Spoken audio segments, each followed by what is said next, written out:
ఈరోజు మార్కాపురం మాజీ శాసనసభ్యులు కందుల నారాయణ రెడ్డి మార్కాపురం పట్టణంలోని జెడ్పీ గర్ల్స్ హైస్కూల్లో జరిగిన మార్కాపురం పట్టణ మండల తుర్లపాడు మండలాల యూటీఎఫ్ స్వర్ణోత్సవాలలో పాల్గొన్నారు. ఈ సందర్భంగా వారు మాట్లాడుతూ గత వైసీపీ ప్రభుత్వ హయాంలో ఉపాధ్యాయులను ఎన్ని రకాలుగా కష్టాలు పెట్టారో అన్ని రకాలుగా వేధింపులను గురిచేశారని, చివరకు జీతభత్యాలు కూడా 1వ తేదీన ఇవ్వకుండా ప్రభుత్వ ఉపాధ్యాయులను ఇబ్బంది పెట్టారని గుర్తు చేశారు. వైసీపీ ప్రభుత్వం ఖజానా ఖాళీ చేసి రాష్ట్రాన్ని అప్పుల ఆంధ్రప్రదేశ్గా మార్చారని, కనీస అభివృద్ధి పనులు కూడా నిధులు లేకుండా చేశారని అన్నారు. అధికారంలోకి వచ్చిన కూటమి ప్రభుత్వం నాయకులు రాష్ట్రాన్ని గాడిలో పెట్టడానికి విదేశాల నుండి పెట్టుబడులను ఆకర్షిస్తున్నారని, త్వరలోనే రాష్ట్రం గాడిన పడుతుందని ఆశాభావం వ్యక్తం చేశారు. ఈ సందర్భంగా యూటీఎఫ్ నాయకులు శాసనసభ్యులు సత్కరించారు. అదేవిధంగా శాసనసభ్యులు యూటీఎఫ్ నాయకులను సత్కరించి మెమోంటోలు అందజేశారు.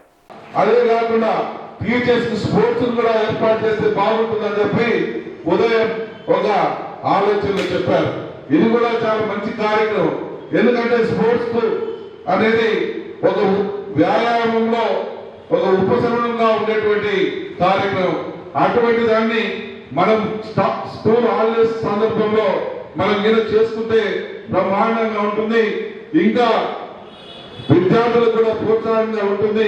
వాళ్ళు కూడా మనల్ని చూసి మనతో పాటు ఈ ఆటపాటలలో ముందుండేదానికి అవకాశం ఉంటుందని చెప్పి నేను మీ అందరూ కూడా మనవి చేస్తా ఉన్నా. దయచేసి ఈ ప్రభుత్వం మీద మీరు ఏమాత్రం అధైర్యంగా ఉండదు.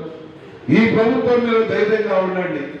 ఏ చిన్న విషయాన్నైనా సరే క్షుణ్ణంగా అధ్యయనం చేసి ఇది మనకు లాభమా నష్టమా, ఈ ప్రజలకు ఏ రకమైనటువంటి ఇబ్బంది రాకుండా ఉంటుందా అనేటువంటి అంత లోతుగా ఆలోచన చేసేటువంటి అధికార యంత్రాంగం కానీ, లోతుగా అధ్యయనం చేసేటువంటి పాలకులు కానీ మనకున్నారు. మీరు అధైర్యపడకండి. అయితే నేను కూడా మిమ్మల్ని కోరేది ఒకటి, విద్యార్థులు మానుకుని పోతున్నారన్నారు. ఆ మానుకొని పోవడంలో ఎక్కడ లోపం ఉందో వెతకండి. ఆ లోపాన్ని సరిచేసేదానికి మనం ఏ రకంగా ప్రయత్నం చేద్దామో చూడండి. నిన్న పెద్దలు ఈ ఉద్యమానికి ఊపిరి పోసి ఈరోజు స్వర్ణోత్సవాలు జరుపుకునే దిశగా తీసుకొని వచ్చి రాష్ట్రంలోనే ఒక గొప్ప పెద్దదైనటువంటి సంస్థగా ఈ యూటీఎఫ్ సంస్థను రూపొందించారు. అటువంటి సంస్థను నిలబెట్టేదానికి, అటువంటి సంస్థలో పనిచేస్తున్నటువంటి యంత్రాంగాన్ని మొత్తానికి మంచి చెడులు చూసుకుంటూ ఏదైతే కష్టాల్లో అనుభవిస్తామో, కష్టాలు వస్తాయని ముందే ఊహించి వాటిని పరిష్కార దిశగా చేస్తున్నటువంటి ఉద్యమాలకు కానీ, పరిష్కార దిశగా చేస్తున్నటువంటి కృషికి కానీ, అనునిత్యం మీరు చేస్తున్నటువంటి పోరాటాలకి ఈ యొక్క ఉద్యమ